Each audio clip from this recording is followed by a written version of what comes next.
my wife revealed. I'm pregnant, but I need a DNA test to confirm if it's yours or Kyle's, my boss. I responded calmly, no issue. Then we booked a DNA test. What the doctor shared at the appointment flipped everything. I'm standing in my Upper West Side penthouse kitchen at 7:32 a.m. on a Tuesday. That's about to become the worst fucking Tuesday of my 31 years on this planet. The morning light is streaming through floor-to-ceiling windows that cost more than most people's cars, illuminating my marble island where my Tesla Model S plaid key fob sits next to a half-empty bottle of San Pellegrino. I'm whisking eggs like some sort of domestic god, which is hilarious considering I usually grab a protein bar and sprint to the family office where I manage portfolios for people who think $1 million is pocket change. My Tom Ford jacket, the charcoal one that costs $3,000 and makes me look like I could buy and sell small countries, hangs on the barstool from last night's board dinner. We'd been discussing a Series B round for a legal tech startup, and I'd worn it to look the part of the sophisticated investor who definitely knows the difference between EBITDA and actual cash flow. The jacket smells like expensive cologne and the kind of confidence that comes from having your net worth increase while you sleep. Rena walks into the kitchen, and immediately I know something's wrong. My wife of 3 years, 29 years old, sharp as a fucking scalpel and twice as dangerous in a courtroom. She's one of those litigation associates at Cravath who bills 2,800 hours a year and somehow still looks like she stepped out of a magazine spread. Normally, she's already dressed in her power suit, checking emails on her phone, simultaneously drinking coffee and reviewing discovery documents like some sort of legal multitasking machine. This morning, she's in her robe, pale as a ghost, and holding something small in her hand. I'm pregnant, she says, just like that. No build-up, no romantic music, no champagne. Just those two words hanging in the air between us like a hostile takeover bid nobody saw coming. I stare at the skillet where my perfectly whisked eggs are starting to solidify into something resembling actual breakfast. The spatula feels heavy in my hand, and for a moment, I'm thinking about contract terms, specifically the ones in our prenup that my attorney Rhea Kapoor insisted we include about material changes in circumstances. Not that pregnancy is a material change, but my brain defaults to legal framework when emotional processing shuts down, which apparently it just did. Then Rena adds the kicker, the line that makes me understand why she looks like she's about to throw up, and it's not morning sickness. I need a DNA test to confirm if it's yours or Kyle's, my boss. I put the spatula down very carefully, the way you'd set down a loaded gun. The marble countertop feels cold under my palms as I lean forward, trying to process what she just said. Kyle Mercer, her supervising partner at the firm. The guy who's also CEO of Jurasight, some legal tech SaaS company that uses AI and machine learning for document review and discovery. The same Kyle Mercer whose company just raised a Series B round that I know about because I hold convertible notes through an SPV. The same Kyle Mercer who's engaged to Aria Leone, a principal at the VC fund that led their Series A. No issue, I say, and my voice sounds like it's coming from someone else entirely. Someone calmer. Someone who isn't currently calculating the financial implications of potential paternity support, HR violations, legal malpractice insurance claims, and whether this counts as dissipation of marital assets under New York family law. We book an appointment at a private clinic in Midtown, the kind of place where discretion costs extra and nobody asks questions if you pay in cash. Rena clings to me while we're making the appointment, whispering about how our rough patch earlier this year blurred some lines during the Henderson arbitration sprint. The Henderson case. I remember her working 18-hour days, coming home at midnight smelling like conference room coffee and stress sweat, talking about how Kyle was such a brilliant strategist, how he really understood complex litigation in ways other partners didn't. I walk over to my bar cart, the one with crystal decanters that cost more than most people's monthly rent, and pour 2 fingers of Macallan 25. The bottle cost $4,000, and I'd been saving it for good news. A promotion, maybe. A successful exit from one of our portfolio companies. News about starting a family. I stare at the amber liquid and don't drink it, because apparently this isn't good news. It's the kind of news that makes you question every conversation, every late night at the office, every business dinner that ran long. In my head, I'm already running scenarios like a CEO in crisis management mode. Paternity forms that need to be filed with the court. Potential support obligations that could run into six figures annually. HR policy violations at her firm. Sleeping with your supervising partner is definitely against compliance rules, especially when that partner is also a vendor CEO. Conflicts of interest that could trigger malpractice claims. Professional responsibility violations that could affect her bar admission. I tell myself to think like the private equity guys I work with. Collect all the facts, control the narrative, protect the assets, and avoid making any loud moves until you understand the full scope of the situation. Due diligence first, emotional processing later. But here's the thing about control. Sometimes you think you have it right up until the moment you realize you never had it at all. I'm standing in my penthouse kitchen, holding a glass of whiskey that costs more per ounce than minimum wage workers make per hour, wearing a t-shirt from a startup that got acquired for 9 figures. And my wife just told me she's pregnant with her boss's baby. Or maybe mine. She's not sure. The eggs are burning in the pan, filling the kitchen with the smell of something that was supposed to be breakfast but turned into a metaphor for my marriage. I turn off the heat and scrape the whole mess into the garbage disposal, because apparently that's what we're doing now, throwing away things that were supposed to nourish us. Rena is crying now, quiet tears that she's trying to hide by facing the window that overlooks Central Park. From up here, the park looks like a green rectangle surrounded by buildings full of people who probably aren't dealing with paternity uncertainty at 7:45 on a Tuesday morning. Lucky them. I walk over and put my arms around her, because that's what husbands do, right? Even when their wives just dropped a bombshell that makes a hostile takeover look like a friendly merger. Her body feels smaller than usual, fragile in a way that contrasts sharply with the woman who destroys opposing counsel in depositions and negotiates settlement terms that make grown men weep. We'll figure this out, I tell her, and I mean it, even though I'm not sure what figuring it out looks like when your wife might be carrying another man's child. A man who's not just her boss, but also someone whose company is in my investment portfolio, whose fiancé sits on the board of directors of firms I do business with, whose professional network overlaps with mine in about 17 different ways that are all about to become very complicated. The irony isn't lost on me that I spend my days analyzing risk and return profiles for other people's investments, but I completely missed the signs that my own marriage was a high-risk, low-return proposition. Maybe I was too focused on the balance sheets and term sheets to notice the changes in my wife's behavior, the way she started working even later hours, the way she stopped talking about Kyle like he was just her boss and started talking about him like he was some sort of legal genius who understood her in ways I couldn't. Or maybe I saw the signs and chose to ignore them, the way investors sometimes ignore red flags in due diligence reports because they want the deal to work so badly they'll overlook obvious problems. Confirmation bias is a hell of a drug, and apparently it works just as well in marriage as it does in venture capital. The Macallan sits untouched on the counter, golden and expensive and completely useless for fixing any of this.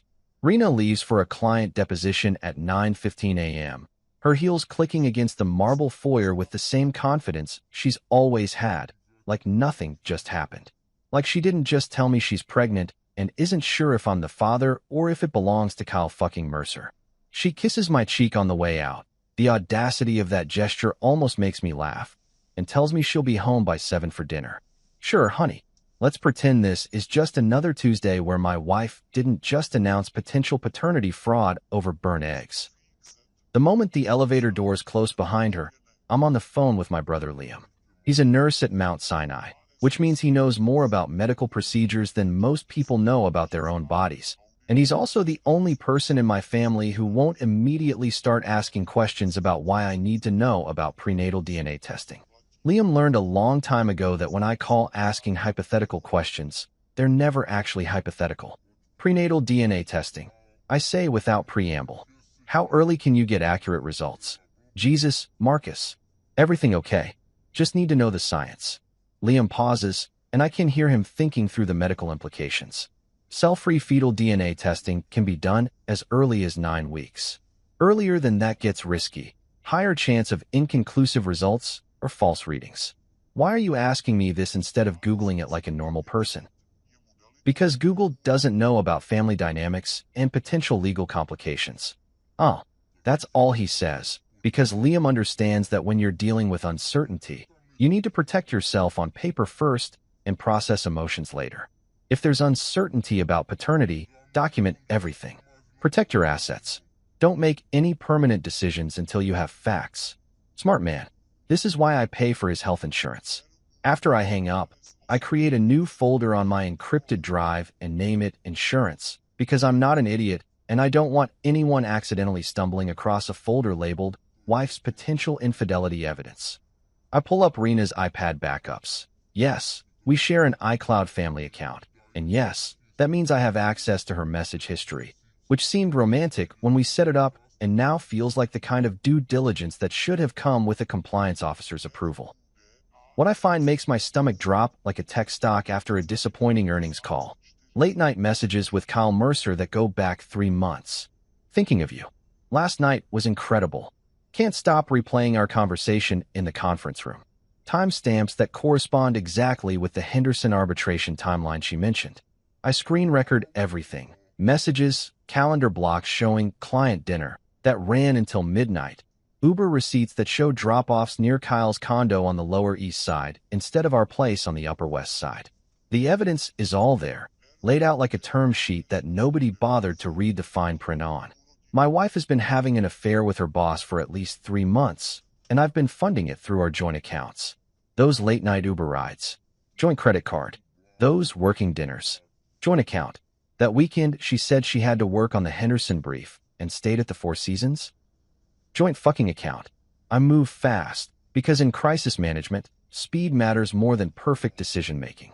I freeze all discretionary transfers from our joint accounts. Nothing major, just the automatic investments that move money into our shared portfolio. I shift my personal brokerage account into a revocable trust under my name only, which is completely allowed under our prenup because I'm not hiding assets. I'm just reorganizing them for better tax efficiency. At least that's what I'll tell Rhea if this goes to court. I remove Rena as an authorized user on the American Express Platinum card that's tied to my family office LLC. She has her own corporate card through the law firm. So this isn't about cutting off her access to money. It's about making sure she can't rack up charges on my business credit line. I update all the beneficiary designations on my retirement accounts and enable login alerts so I'll know if anyone tries to access my financial information. I lock my credit reports and back up my complete asset spreadsheet, equity positions, safe notes, real estate holdings, carried interest in 3 different funds, and my stake in that legal tech company that's about to IPO. All of this takes me exactly 47 minutes, which is probably some kind of record for asset protection during a marital crisis. I text my compliance friend Tolu Adeyemi, who works at a white shoe firm and knows more about professional responsibility rules than most ethics professors. Hypothetical question: supervisor-subordinate affair at a law firm plus potential pregnancy. What's the HR posture? Tolu texts back within 5 minutes. Document everything. No threats. No emotional responses. Let their general counsel and HR department handle conflicts of interest and policy violations. Focus on your own legal position. Smart advice. I DM my attorney friend Rhea Kapoor, who specializes in family law and drafted our prenup. She reminds me not to sign any acknowledgement of paternity before we get test results, and she flags specific clauses in our prenup about infidelity and dissipation of marital assets. Apparently, if Rena has been using joint funds to facilitate an extramarital affair, that could be considered waste of marital property, which affects how assets get divided if this goes to divorce court. The beautiful thing about having lawyer friends is that they think like lawyers, which means they understand that emotions are secondary to legal strategy. Rhea doesn't ask me how I'm feeling or whether I want to work things out. She asks me whether I've documented the timeline, whether I've secured my separate property, and whether I've avoided any behavior that could be construed as condonation of the affair.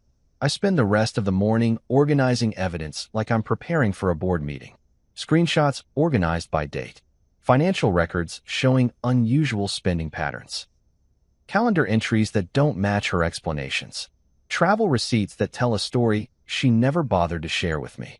It's all very clinical and professional, which is exactly how I need to handle this if I want to come out the other side with my assets intact and my reputation undamaged. The irony is that Rena always made fun of how I approach problems like a consultant, break everything down into data points, identify key risks, develop mitigation strategies, implement solutions with measurable outcomes. She used to say it was cute how I turned everything into a business case study. Turns out that analytical approach is exactly what you need when your wife tells you she might be pregnant with her boss's baby. By lunchtime, I have a complete file of evidence, a secured asset position, and a legal strategy that doesn't involve me doing anything stupid like confronting Kyle or posting angry messages on social media. I also have a Macallan 25 that's still sitting untouched on the kitchen counter because apparently some problems are too big even for $4,000 whiskey. At 2:47 p.m., I decide it's time to have a conversation with Kyle Mercer. Not because I want to, but because in any good crisis management strategy, you need to understand what all the players know and what they're planning to do about it. I'm sitting in my home office, looking out at Central Park where people are walking their dogs and pretending their biggest problem is whether to get a latte or a cappuccino, and I'm about to call the man who's been fucking my wife. Kyle's direct line rings 4 times before he picks up. His voice has that practiced smoothness that comes from years of client development and investor pitches. Marcus Hale, I wasn't expecting to hear from you. I bet you weren't. I keep my tone conversational, like we're discussing portfolio performance or market conditions. We need to talk about Rena. The line goes dead. Just like that. Kyle fucking hangs up on me like I'm some cold-calling telemarketer trying to sell him extended warranty coverage. The audacity is actually impressive. This is a man who's been sleeping with my wife, potentially got her pregnant, and thinks hanging up the phone is a viable strategy for managing the situation. My phone rings 30 seconds later. Same number. I didn't know you two were. He pauses, searching for words like a CEO, trying to navigate an earnings call when the numbers are shit. Married. She told me you were basically roommates. Separated, but living together for financial reasons. And there it is. The rationalization that cheating spouses and their partners always use to make themselves feel better about destroying someone else's life. We're basically roommates. It doesn't count if we're not really together. He thought he was some kind of white knight rescuing a woman from a loveless marriage, when in reality he was just another supervising partner taking advantage of his position to sleep with a subordinate. She mentioned the pregnancy. I say, because I want to see how he handles this particular piece of information. Silence. The kind of silence you hear in board meetings right before someone announces massive layoffs or a failed acquisition. Then, Jesus. I didn't. We were careful. I mean, it was only supposed to be. One mistake. I suggest helpfully. Yeah, exactly. One mistake. His voice gets stronger, like he's convincing himself as much as me. Then he slips, the way people always do when they're trying too hard to minimize their involvement. I mean, it happened a few times, but we weren't. It wasn't supposed to be anything serious. A few times. Not once. Not a momentary lapse in judgment during a stressful case. A few times, which means this was an ongoing affair, not a one-night mistake that spiraled out of control. I make a mental note to update my evidence file with this admission. Kyle starts talking faster now, like a startup founder trying to convince VCs that his burn rate isn't actually that concerning. He begs me not to tell Aria Leone, his fiancée and the principal at Meridian Ventures who led Jurasight's series a funding round. Their board is apparently preparing an acquisition pitch to Blackstone's private equity arm, and a workplace scandal involving the CEO could completely derail the deal. The due diligence process alone would kill us, Kyle says, and I can hear the panic creeping into his voice. Any hint of HR violations or compliance issues, and they'll walk. We're talking about a 9-figure exit. Marcus, this could ruin everything. I almost laugh. This could ruin everything. Not the fact that he's been having an affair with a subordinate, potentially violating about 6 different employment laws and professional responsibility rules. Not the fact that he might have gotten another man's wife pregnant. Not the fact that his actions could expose his company to sexual harassment lawsuits and hostile work environment claims. No, the thing that worries him is how it might affect his ability to cash out at maximum valuation. I'm not your cleanup crew, I tell him, which is probably the most restrained thing I've said all day. What I don't tell him is that through an SPV I manage for high-net-worth clients, I hold convertible notes in Jurasight worth about $750,000. I attend their quarterly shareholder updates. I know exactly how their revenue metrics are trending, how their customer acquisition costs are scaling, and how their churn rates compare to industry benchmarks. I also know exactly how a hostile takeover starts: bad headlines, nervous investors, pulled term sheets, and emergency bridge financing with liquidation preferences that fuck over common shareholders. Kyle keeps talking, spinning this elaborate story about how the affair started during the Henderson arbitration when they were working 18-hour days and emotions were running high. How Rena seemed so unhappy at home, so isolated, so desperate for someone who understood the pressures of high-stakes litigation. How he never meant for it to go as far as it did. But there was this connection, this intellectual chemistry that just felt so natural. It's a beautiful narrative, really. Very romantic. The kind of story that would make a great subplot in a legal drama where attractive lawyers find love while fighting for justice. Unfortunately, it's also complete bullshit, because what actually happened is that a supervising partner used his position of authority to seduce a junior associate who was probably worried about her career advancement and performance reviews. "Look," Kyle says, and now his voice has shifted into full damage control mode. "What do you need from me to make this go away quietly? I can transfer some equity positions, maybe bring you into the acquisition as a consultant. There are ways to handle this that work for everyone. And there's the kicker, the quid pro quo, the attempt to turn my wife's infidelity into a business opportunity that benefits me financially." Kyle Mercer, CEO and master manipulator, trying to solve his personal problems the same way he'd solve a vendor dispute or a contract negotiation, by finding the right price point that makes everyone happy. "I don't think you understand the situation," I tell him. "This isn't a deal that needs structuring. This is you fucking my wife and potentially getting her pregnant. There's no term sheet for that." More silence. "Then, what are you going to do?" "It's a fair question. What am I going to do? I could expose him to Arya, blow up his acquisition deal, and probably tank my own investment in the process. I could report him to his firm's general counsel and HR department, triggering an investigation that would destroy his legal career. I could leak the story to Above the Law or some other legal gossip blog and let the court of public opinion handle the rest. Or I could do what smart investors do when they find themselves holding a position in a company with serious governance problems. I could wait, gather more information, and position myself to benefit from the chaos that's inevitably coming." Rena comes home at 8:30 p.m. with Thai takeout from that place on Columbus that charges $48 for pad Thai because it's artisanal and uses sustainable ingredients. She's trying to act normal, which would be admirable if normal hadn't been completely redefined by this morning's breakfast revelation. She sets the food on our dining table, the one that costs 12 grand and looks like it belongs in a museum, and starts talking about her day like she didn't drop a paternity bombshell 8 hours ago.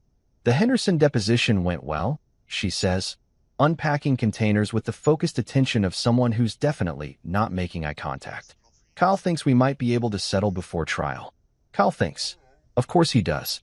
Kyle probably thinks about a lot of things, including whether he's about to become a father and whether his Series B investors would appreciate knowing their CEO has been violating company policy by sleeping with subordinates at the law firm that handles their corporate compliance.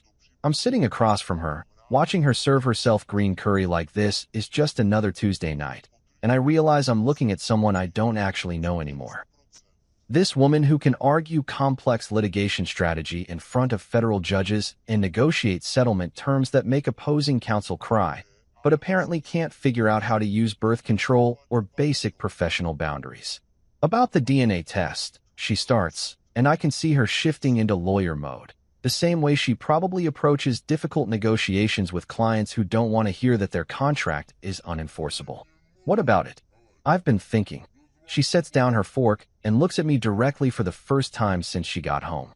"Biology doesn't really matter, does it? I mean, you love me. Men raise children that aren't biologically theirs all the time. Blended families, adoption, sperm donors, it's completely normal now." I almost choke on my spring roll. The audacity of this argument is breathtaking. She's literally trying to convince me that paternity is just a social construct, like gender roles or the concept of business casual. That I should be excited to raise Kyle Mercer's potential offspring because love conquers all in biology is just details. Lots of couples deal with fertility issues, she continues, warming up to her theme. Some use donor eggs, donor sperm, surrogates. This isn't really that different. It's completely different, I say, and my voice sounds calmer than I feel. Those couples make informed decisions together. They don't find out about third-party genetic material through surprise announcements over breakfast. She reaches into her purse and pulls out a folded document. Hospital letterhead. Official looking. I brought this from the clinic, she says, sliding it across the table. It's just a standard form. If you could pre-sign it, it would make things smoother when the baby comes. Less paperwork, less stress for everyone. I unfold the document and read it like I'm reviewing a term sheet, because that's basically what it is. Acknowledgement of paternity, signed by the presumptive father, filed with New York State Department of Health, legally establishing parental rights and responsibilities including child support, health insurance coverage, and inheritance claims. This isn't a standard form, I tell her, sliding it back across our $12,000 dining table. This is a legal document that makes me financially responsible for a child that might not be mine. You're asking me to sign a contract without knowing the terms. Her face flushes, and I can see her recalibrating her approach like a CEO whose board just rejected the quarterly budget. It's about commitment, Marcus. It's about showing that you're willing to be a father regardless of biology. No, I say, and the word hangs in the air like a failed motion for summary judgment. It's about liability. We'll wait for the doctor. Rena switches tactics, pivoting to what I call the luxury peace offering strategy. She tells me she's made a reservation at 11 Madison Park for Friday night. The $48,000 venue package that includes private dining room, wine pairings, and what the website calls an unforgettable culinary journey. She mentions a weekend getaway to Napa Valley on a private jet, staying at Auberge du Soleil, touring wineries that most people only read about in Wine Spectator. We could use some time away, she says. Just the two of us. No work, no stress, no lawyers or doctors or tests. We could remember why we fell in love. The romantic reconciliation approach. Classic move for someone who's been caught cheating. Overwhelm the betrayed spouse with expensive gestures and hope that luxury can substitute for trust. The problem is that I know exactly how much money she makes as a litigation associate, and it's not enough to casually drop 50 grand on a reconciliation weekend. Which means she's either planning to put it on our joint credit cards, or Kyle is funding this apology tour, which would make it even more insulting. I'll pass, I tell her. She stares at me like I just declined a Series A investment opportunity with guaranteed 10x returns. You're not even willing to try? I'm willing to wait for facts. Everything else is just expensive noise. After dinner, while she's taking a shower, I schedule the DNA test at a discreet clinic in Midtown that specializes in high-net-worth clients who need medical services that don't show up in insurance records or gossip columns. I also have a conversation with Miguel, our building's concierge, about restricting keycard access to the wine room and home office starting next week. Not because I'm planning to lock Rena out, but because I want to know if anyone else has been accessing our apartment while I'm at work. I spend an hour doing what I call a closing checklist, inventorying everything in the apartment like I'm preparing for an asset purchase agreement. The artwork we bought together during our honeymoon in Italy, the Rolex collection I started before we got married, my Series A certificates from 3 different startups that are all approaching IPO, the Tesla title that's in my name only, the wine collection that includes bottles worth more than most people's cars. I'm not making any hard moves yet, just creating a clean ledger.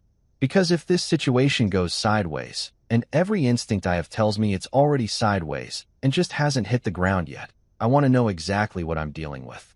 In business, you never make major decisions based on incomplete information, and you never sign contracts without understanding the full scope of your obligations. The same principles apply to marriage, apparently. Even when your wife is trying to convince you that biology doesn't matter and paternity is just a social construct that can be solved with expensive dinner reservations and private jet getaways. The Midtown Clinic looks like a luxury hotel lobby that decided to moonlight as a medical facility. All marble surfaces, fresh orchids, and the kind of discreet elegance that screams, "We charge what your insurance company wishes they could refuse to pay." It's 10:15 a.m. on Thursday, and I'm sitting next to Rena in chairs that probably cost more than most people's monthly salary, watching her fidget with her Hermes bag like it contains state secrets instead of just expensive lip gloss and anxiety. Nurse Nia calls us back, And she's got that professional warmth, that medical staff perfect when they're dealing with patients who can afford to pay cash for services that might appear in tabloids if handled incorrectly. She checks her chart, looks up at me with a smile that's probably been practiced in a mirror, and says, "Mr. Hale, we have your sample from last week." Rena blinks. Once, twice, like a computer processing an error message it wasn't programmed to handle. "Last week." I keep my face completely neutral, the same expression I use during board meetings when someone announces that burn rates are higher than projected, but everything is definitely under control. "I came early to save time," I say, which is complete bullshit, but delivered with the confidence of someone who spent years convincing investors that risky ventures are actually conservative plays. Nurse Nia looks between us, reading the tension in the room like a compliance officer reviewing suspicious transactions. For a moment, I think she's going to call me out on the obvious lie, but then she finds what she needs in her professional training. "Oh yes, there was a filing error in our system. Let me just..." She makes some notes on her tablet, the kind of administrative theater that gives everyone a moment to reset their positions. The beautiful thing about expensive private clinics is that their staff are trained to handle wealthy people's complicated situations with the kind of discretion that money can buy. They understand that when someone pays cash for DNA testing, there might be circumstances that require creative interpretations of timeline and procedure. Dr. Inez Martinez walks in 5 minutes later, and she's exactly what you'd want in a doctor who's about to deliver potentially life-changing news.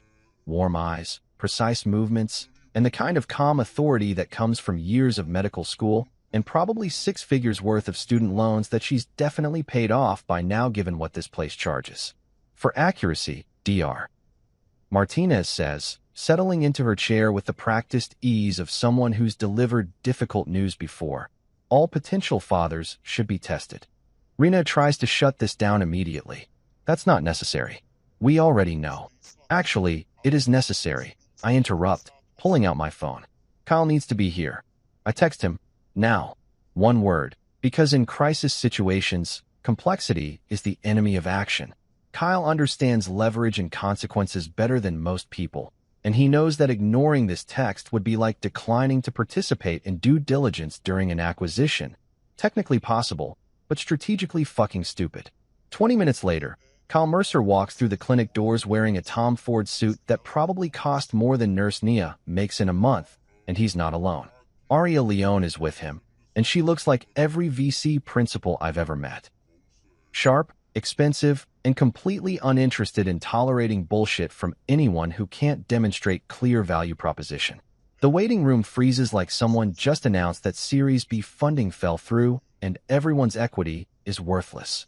Aria stares at Rena with the kind of analytical intensity that private equity partners use when they're evaluating management teams for potential replacement. It's the look of someone who spent years identifying risk factors and inefficient capital allocation, now applying those same skills to her fiancé's personal life. "You've been sleeping with my fiancé?" Aria asks, and her voice has the controlled calm of someone who's fired CEOs for missing revenue targets. "Your subordinate boss?" Rena stammers something about not knowing Kyle was engaged, which is laughable because anyone who's spent 5 minutes researching Jurasite knows that Aria Leone led their Series A and sits on their board of directors. Her engagement to Kyle was announced in the Wall Street Journal business section 6 months ago, right next to an article about their company's machine learning algorithms revolutionizing legal document review. Kyle whispers something about how Rena knew, but she didn't understand the full scope of his relationship with Aria, which is the kind of semantic bullshit that works in contract negotiations, but sounds pathetic when you're talking about basic human decency. Dr. Martinez cuts through the interpersonal drama like a federal judge ruling on summary judgment motions. "We need samples from both potential fathers," she says, because apparently this is what her Thursday morning looks like now.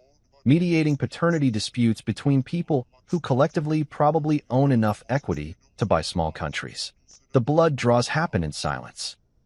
Vials labeled with codes instead of names. Chain of custody forms that look like legal documents. And the kind of clinical efficiency that turns emotional chaos into data points that can be analyzed and quantified. This is what happens when you strip away all the relationship drama and focus on facts. You get medical professionals doing their jobs while everyone else processes the reality that biology doesn't care about stock options or partnership tracks or carefully negotiated prenuptial agreements. Kyle keeps checking his phone like he's expecting urgent messages from investors who somehow sense that their portfolio company's CEO is currently providing DNA samples to determine paternity of his subordinate's pregnancy. Arya hasn't said another word since her initial question, but she's watching everything with the focused attention of someone who's calculating how this situation affects her firm's position in Juricide and whether they need to initiate damage control protocols. Rena looks like a litigation associate who just realized she filed the wrong motion in federal court and opposing counsel is about to eat her alive in front of the judge. All that confidence she usually carries, all that sharp legal reasoning that makes her dangerous in depositions, gone. Replaced by the reality that she's managed to create a situation that makes a hostile takeover look like a friendly merger discussion. The samples go to the lab with express processing, because when you're paying premium prices for discrete medical services, you get premium turnaround times. Dr. Martinez tells us results will be available in 1 week, which feels simultaneously like forever and not nearly enough time to prepare for whatever comes next. As we're leaving, I catch Arya checking her phone, probably already drafting messages to her partners about potential reputational risks and governance concerns. Kyle looks like a CEO who just learned that his biggest client is terminating their contract, and Rena looks like someone who's finally understanding that actions have consequences, even when you're really good at arguing that they shouldn't. A week later, we're all back in the same clinic waiting room that now feels like a boardroom where everyone's about to get fired. The air is thick with the kind of tension you usually only see during hostile acquisition negotiations or when quarterly earnings come in 30% below projections. Rena is sitting 2 chairs away from me, which is probably the closest we've been all week since she's been staying late at the office every night, and I've been sleeping in the guest room of our Upper West Side penthouse like a stranger in my own home. Kyle and Arya arrived separately this time, which tells me everything I need to know about how their relationship is handling this particular stress test. Kyle's wearing another Tom Ford suit, but this one looks like he slept in it, and Arya's got that sharp-eyed focus of a VC principal who's just discovered that the startup she funded has been cooking their books. She's probably already calculating liquidation preferences and wondering whether this clusterfuck affects her fund's returns. Dr. Martinez walks in carrying a manila folder that might as well be labeled "Everyone's life is about to change," and settles into her chair with the practiced calm of someone who delivers life-altering news for a living. She opens the folder, reviews her notes like a federal judge about to issue a ruling, and looks up at us with the kind of professional composure that expensive medical training provides. "Mr. Hale," she says, and I can feel everyone in the room holding their breath like investors waiting for earnings announcements. "You are not the biological father." The words hit me like a margin call I wasn't expecting, even though I was prepared for this exact possibility. Intellectually, I knew this was likely. Emotionally, hearing it confirmed feels like watching your portfolio crash in real time while you're powerless to stop the bleeding. I was ready for this hit, but it still lands like a hostile takeover bid that comes out of nowhere and destroys everything you thought you knew about your position. Dr. Martinez turns to Kyle, and his face goes through about 6 different expressions in 2 seconds, like a CEO trying to process multiple crisis scenarios simultaneously. "Mr. Mercer, you are not the biological father either." The room explodes like a board meeting where someone just announced that the company's been operating under fraudulent financial statements for the past 3 years. Rena starts shouting about faulty tests and laboratory errors and demanding second opinions like she's arguing an appeal that she knows she's going to lose. Kyle's demanding a retest with the kind of desperation usually reserved for startup founders whose Series B just fell through. Arya is half laughing in a way that suggests she's either having a breakdown or she's already calculating how this absurd situation affects her investment thesis. Dr. Martinez raises her hand like a judge calling for order in a courtroom where opposing counsel have started throwing depositions at each other. "There's more," she says, and the room goes silent because apparently this situation can get worse, which seems mathematically impossible, but here we are. "Rena, your blood work shows a chemical pregnancy, very early stage, and no longer viable." The fetal DNA we analyzed does not match either potential father present today. She pauses, letting this information sink in like a compliance violation that's about to trigger regulatory investigation. That means there was a third potential father whose DNA we have not tested. The word third hits the room like news that your biggest client just terminated their contract and your main competitor just raised a Series C round that makes your valuation look like a rounding error. Rena goes completely white, the kind of pale you see in startup founders when they realize their burn rate calculations were off by an order of magnitude, and they've got 6 weeks of runway left. Kyle looks like a CFO who just discovered that their accounts receivable includes a lot of IOUs written in crayon. He's staring at Rena like she's a financial statement that keeps changing every time he looks at it, and he's trying to reconcile numbers that don't add up no matter how he runs the analysis. Aria's expression has shifted from angry to fascinated, like a venture capitalist who's just discovered that the company she thought was a disaster is actually an elaborate case study in human behavior that's more entertaining than most reality TV shows. Rena's voice comes out like a whisper, like someone admitting to securities fraud in front of a grand jury. The Legal Tech Conference in Miami. March. She looks around the room at all of us, staring at her like investors who just learned their due diligence process missed some fairly significant red flags. Hotel bar. Derek Blake, M&A counsel who pitched Jurasite a restructuring idea. Derek fucking Blake. I know exactly who she's talking about. Corporate attorney at one of those white shoe firms that charges $800 an hour for junior associates to review contracts. He's been circling Jurasite for months, trying to position his firm for their upcoming acquisition work, and apparently he decided to position himself for my wife as well.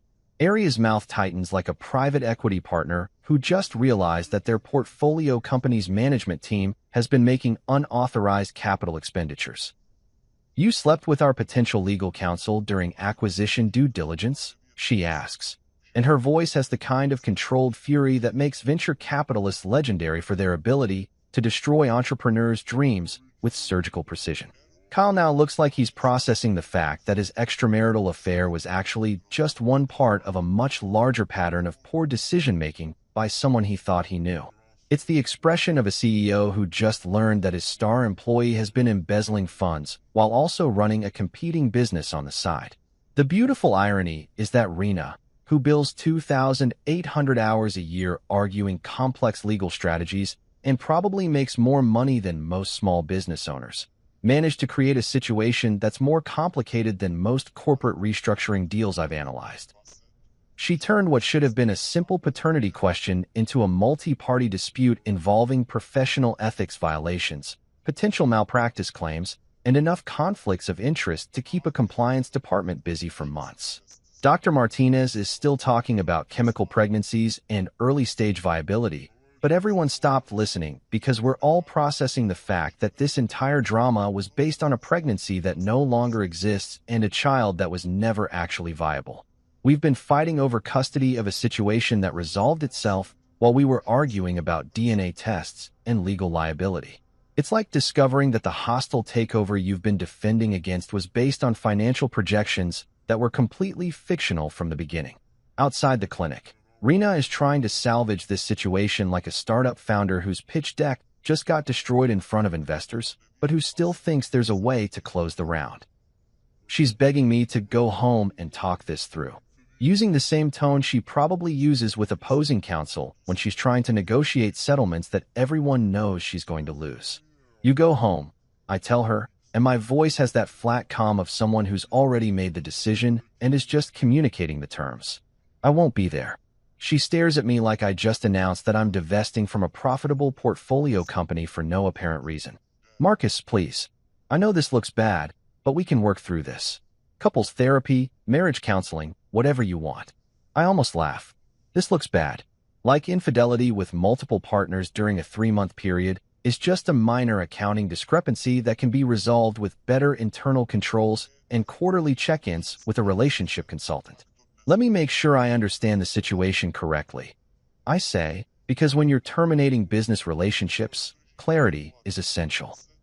Affair with your supervising partner, who's also a vendor CEO in my investment portfolio. Second affair with M&A counsel during acquisition due diligence. Attempted manipulation to sign paternity acknowledgement forms. Trying to bypass laboratory results through luxury reconciliation packages. Does that cover the major points, or did I miss anything? Rena's face goes through the same progression of expressions I've seen in board meetings when management realizes their explanation for missing revenue targets isn't going to satisfy the shareholders. Denial, anger, bargaining, and then that moment of recognition that the situation is beyond damage control. I pull out my phone and email Rhea Kapoor to start drafting a separation agreement under our prenuptial terms. The prenup we signed 3 years ago includes specific language about infidelity triggers, and thanks to Rhea's paranoid attention to detail, adultery automatically activates separate property protections. No interim spousal support while Rena's earning a 6-figure salary at a white shoe law firm. No claims against my portfolio holdings, my SPV investments, or my carried interest in 3 different venture capital funds. Clean separation of assets, just like we'd structure a corporate spinoff. While I'm typing, I also send a brief, factual note to Kravitz's general counsel and HR department. Nothing emotional, nothing vindictive, just a professional heads up about potential supervisor-subordinate relationship issues that might create conflicts of interest with vendor relationships. I don't mention names, but I include enough details about timing and parties involved that their compliance department can connect the dots if they're motivated to investigate. You're reporting me to HR? Rena asks, reading over my shoulder with the horror of someone who just realized their professional reputation is about to become a cautionary tale in legal ethics seminars. I'm reporting compliance concerns to the appropriate departments. I correct. Their policies are clear about relationships between supervisors and subordinates, especially when the supervisor is also CEO of a vendor company that handles sensitive client data. This isn't revenge, it's risk management. The beautiful thing about working in finance is that you learn to separate emotional responses from business necessity. Rena's career might suffer consequences from her own choices, but that's not my responsibility to manage or mitigate. I'm not her compliance officer, her HR representative, or her damage control consultant. I also send a quick message to my VC contact Noah Stein. Heads up, key person risk at Jurasite developing. Expect potential headlines around governance and professional conduct issues. Board might want to convene sooner rather than later. Noah replies within 5 minutes. Understood. Already hearing whispers. Board emergency meeting scheduled for Monday. Thanks for the advance warning. That's the difference between professional networks and personal relationships. In business, people appreciate accurate information delivered in time to make strategic decisions. In marriage, apparently, people prefer luxury vacation packages and expensive dinners to actual honesty. I head back to our Upper West Side penthouse to pack a weekender bag, but first I stop at the building's concierge desk to handle some administrative details.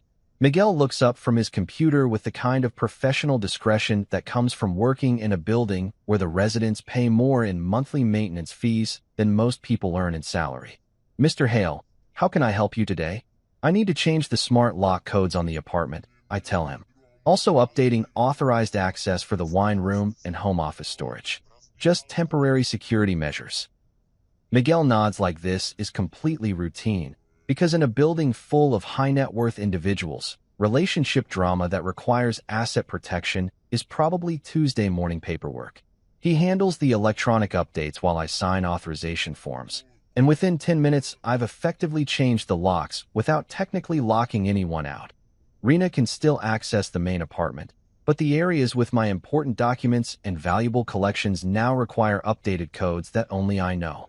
I pack efficiently, enough clothes for a week, my laptop with encrypted financial records, important documents that aren't already stored in safety deposit boxes, and the bottle of Macallan 25 that's been sitting untouched on our kitchen counter since this whole situation started. If I'm going to process the end of my marriage, I might as well do it with whiskey that costs more per ounce than most people spend on lunch. My Midtown crash pad is a 1-bedroom above our family office that I've been using for late nights when market volatility keeps me working past midnight. It's not luxurious like the penthouse, but it's functional and private, and right now privacy feels more valuable than marble countertops and Central Park views. I pour 2 fingers of the Macallan and sit by the window, looking out at the city where millions of people are probably dealing with their own relationship disasters, most of them without the complication of overlapping professional networks and equity holdings that make every personal decision a potential business liability. My phone buzzes with a text from Liam. How did the test results go? I reply, complicated. No longer married. Probably richer. Definitely need better due diligence processes for future relationships. Liam texts back. Want to talk about it? Already handled it like a business transaction. Much more efficient than therapy. Which is true. When you approach relationship problems the same way you'd handle a failing investment, cut losses, protect remaining assets, and learn from the experience, the emotional processing becomes much more manageable. It's amazing how much clarity you can achieve when you stop trying to salvage something that was never properly structured to begin with. The fallout starts exactly the way I predicted it would, with social media posts that make about as much strategic sense as announcing quarterly losses on Twitter before filing with the SEC.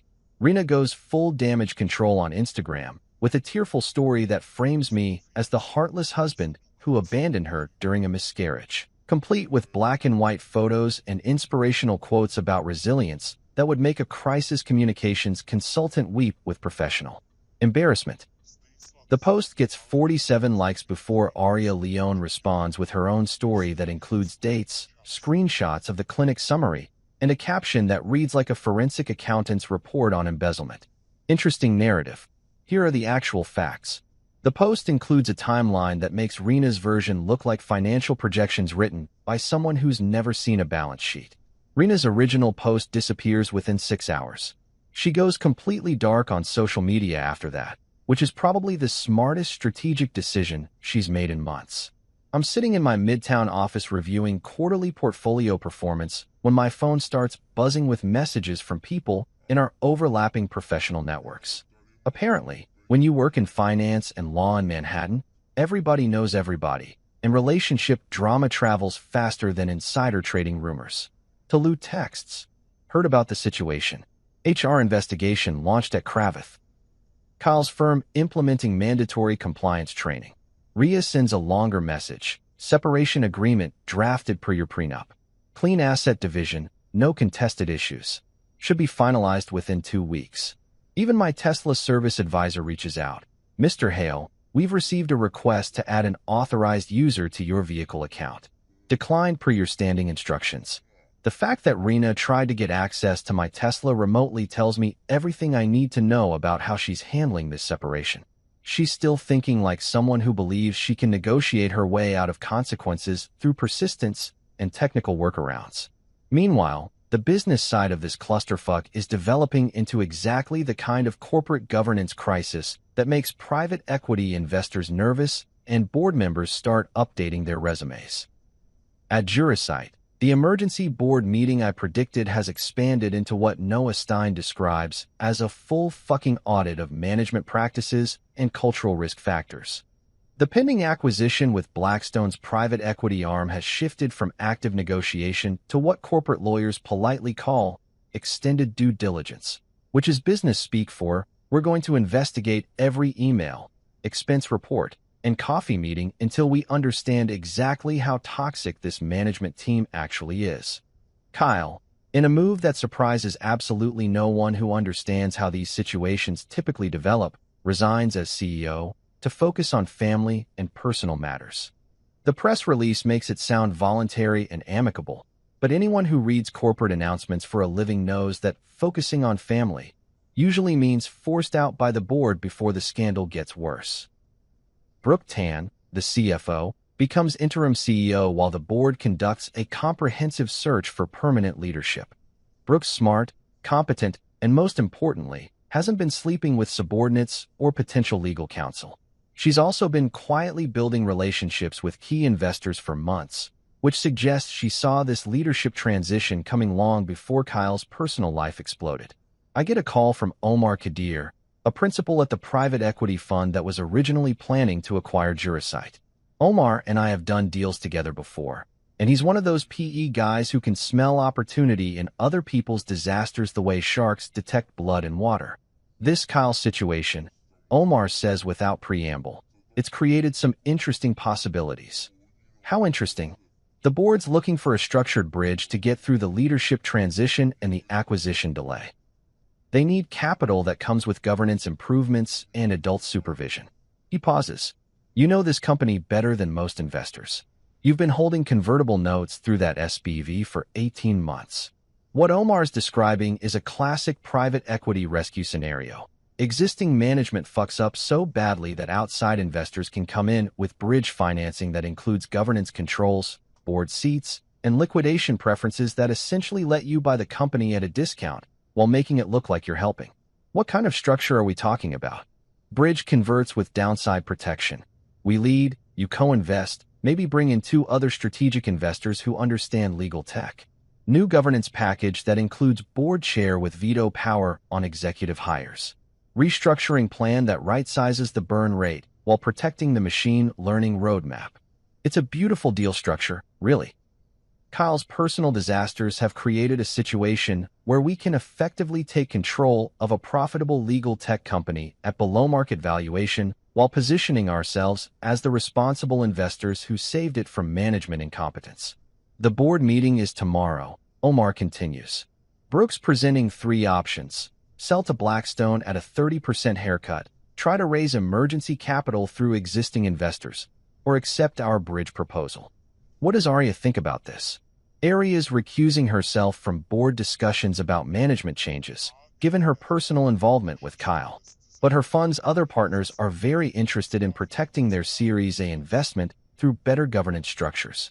We spend another 20 minutes working through term sheets, liquidation preferences, and anti-dilution provisions. By the time we hang up, I'm looking at a potential co-investment opportunity that could return 3x over 2 years if we can stabilize the company and resume acquisition discussions with strategic buyers. The irony is delicious.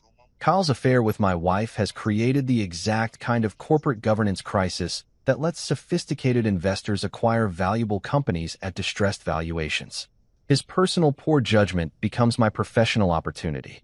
I draft an investment memo for our family office committee, outlining the Jurasite bridge opportunity and the governance improvements we'd implement to protect investor capital.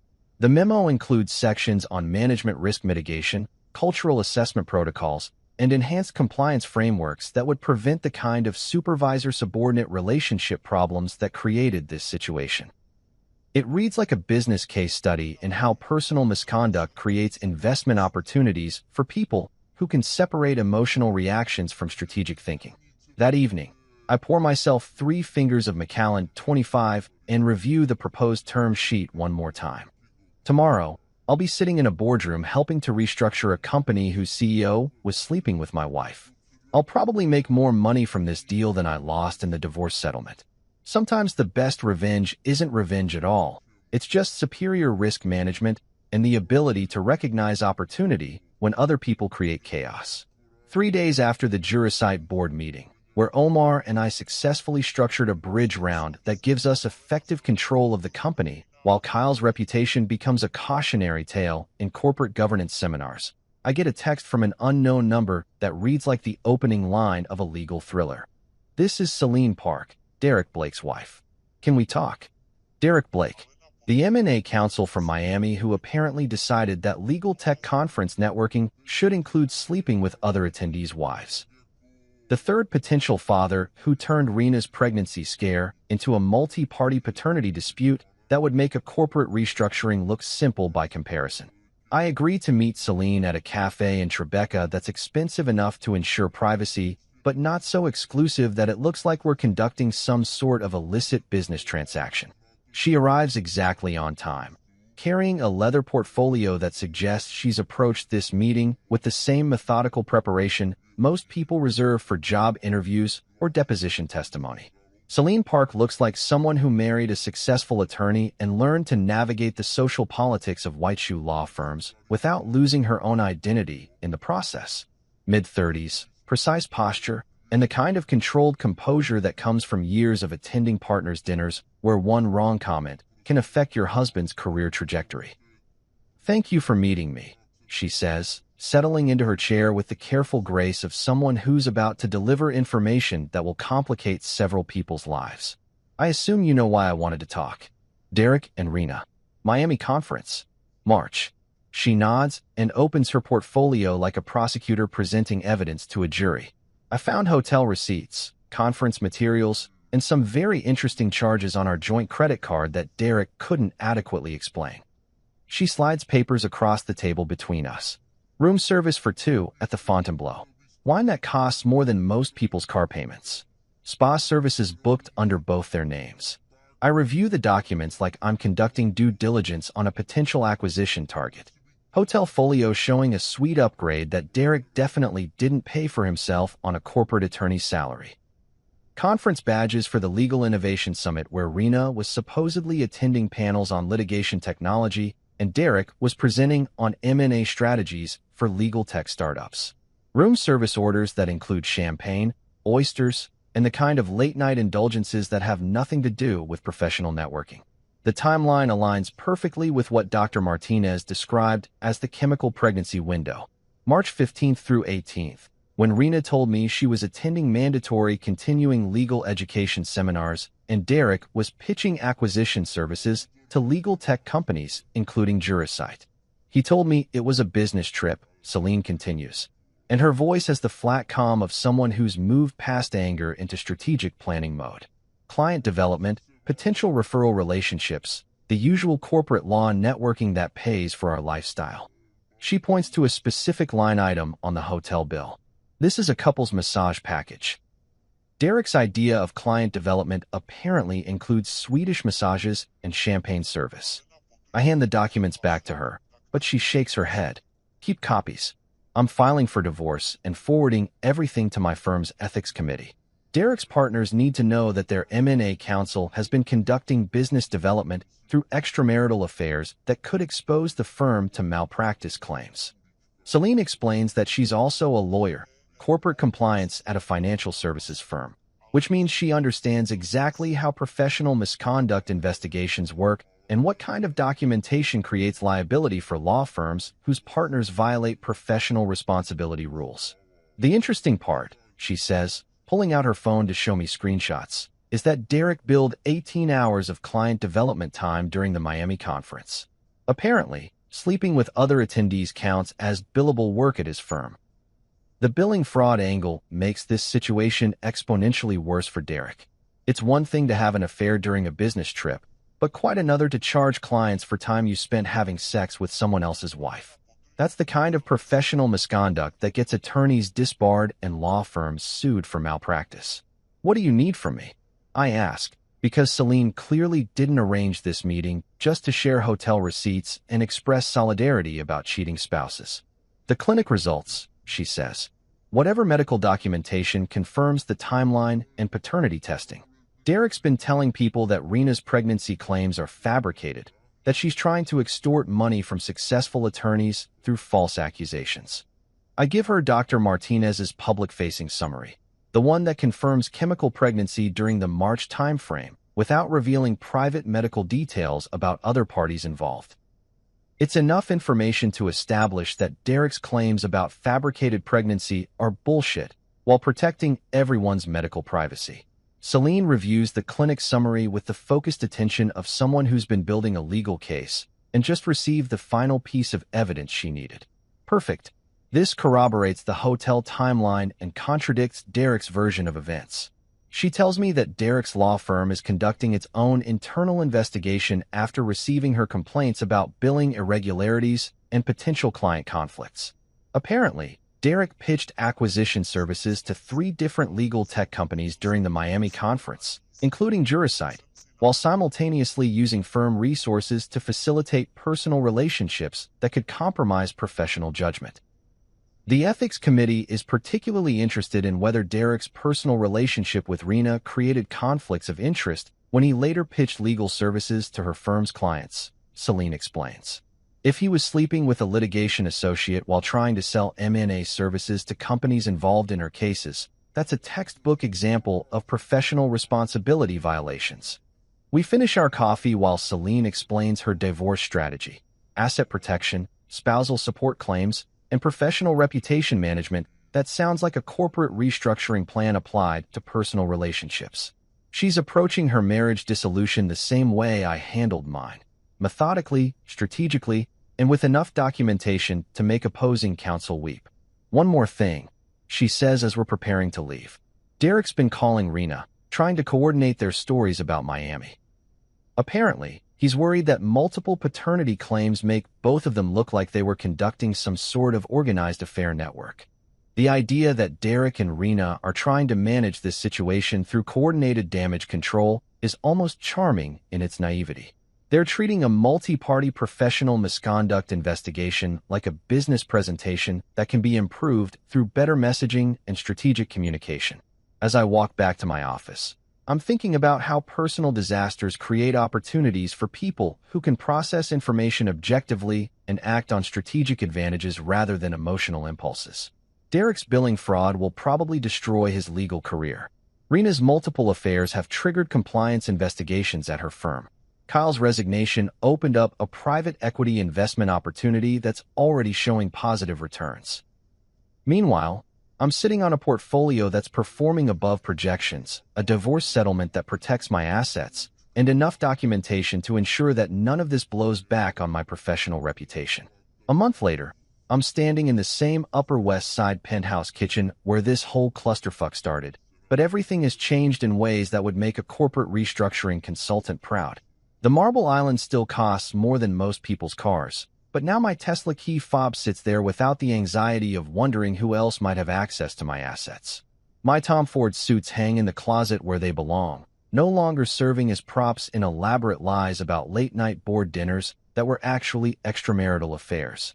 The apartment feels different now, cleaner, quieter, like a portfolio after you've divested from underperforming investments and optimized your holdings for actual returns rather than emotional attachment.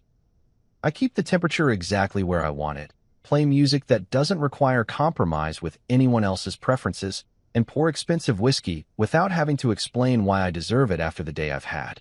The family office portfolio is performing better than projected. I trimmed beta exposure across our tech holdings, added a significant position in Legal Flow, a Jurasite competitor that's building a safer machine learning stack with better governance controls and no scandals involving CEO misconduct. We anchored their Series B round with a governance package that I helped design, including board representation, anti-dilution protection, and the kind of compliance frameworks that prevent the interpersonal disasters that destroyed Kyle's company. The Jurasite Bridge investment is already showing positive returns. Under Brooke Tan's leadership, the company has implemented cultural changes that would make HR consultants weep with professional pride. Mandatory compliance training, clear policies about supervisor-subordinate relationships, and governance structures that prevent any single executive from making decisions that expose the company to reputational risk. Kyle Mercer is reportedly exploring new opportunities in legal tech consulting, which is corporate speak for unemployable at any serious company and trying to reinvent himself as an independent contractor. His LinkedIn profile now lists him as strategic advisor to emerging legal technology companies, which sounds impressive until you realize that nobody's actually paying him for strategic advice. Aria Leone has completely distanced herself from Kyle's professional network, focusing on her VC funds portfolio companies and probably thanking whatever investment gods exist that she discovered his character flaws before they got married and merged their assets. According to Noah Stein, she's been telling other investors that Kyle's situation demonstrates why their fund conducts extensive background checks on management teams, including personal integrity assessments that most VCs ignore. Rena tried to show up at my office once, 3 weeks ago, shouting about abandonment and emotional cruelty and demanding that I fight for our marriage, like we're characters in some romantic drama where grand gestures can overcome systematic betrayal. Kimmy from our family office HR department escorted her out with the kind of professional discretion that expensive security consultants provide, and I haven't heard from her since. My boss at the family office told me to take a week off, fully paid, after the situation became public knowledge. Not because my work performance suffered. If anything, my analytical approach to personal crisis management impressed our senior partners. But because they wanted to ensure that interpersonal drama didn't affect client relationships or investment decisions.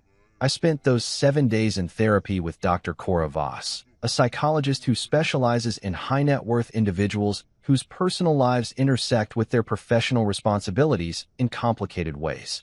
Dr. Voss told me that I'd handled an emotional fire with water instead of gasoline, documenting everything, making strategic decisions based on facts rather than feelings, protecting assets while avoiding dramatic confrontations that would have made the situation worse.